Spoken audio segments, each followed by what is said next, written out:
Three areas that we'll be talking about today. The activity to the north around the Oskil River, the Bakhmut region in the Donbass, and then the big swathe of activity that we're seeing in the south. Looking at the north in the first instance. The gains that we've seen very impressively from Ukraine, they've taken a pause at there's a line from Lyman here, the river system, the Oskil that heads to the north up the Russian border. The Ukrainians have gone firm there. The Russians have taken a tactical bound, as it's called, a retreat back some 25 kilometres, where there is new defensive positions being put in place.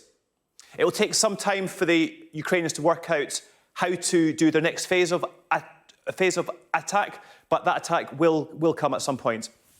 The Bakhmut region, the town here, it's very much a stalemate. Not a lot is happening there. Fierce fighting over not a lot of ground. But to the south is most interesting.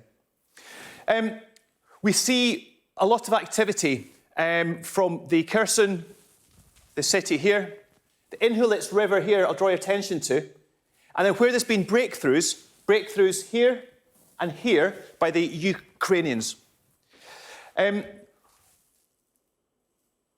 This is something that was not anticipated to happen. There's the operational silence, but it has happened. It's caught the Russians on their back foot. What we've started to see is that there's been movement of weapons, munitions and tanks down to reinforce those positions there. And lastly, we have some 5,000 Russian troops here and also some 20-odd thousand Russian troops here. And that really means that the Ukrainians now have the problem of potentially having 25,000 prisoners of war to take care of. Elsewhere, we're seeing discussions of a nuclear train. What does that mean?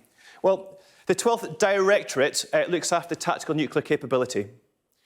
We see a train with a number of wagons in the back of it, which may or may not belong to the 12th Directorate. Exercises such as this are the norm.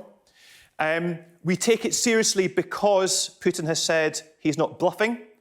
But I think what's really important to understand is that there's no evidence on any of the battlefields I've just discussed which suggests that Russian forces are moving to a footing where a nuclear attack would take place. Therefore, it's unlikely that the threat is as serious as Putin is saying.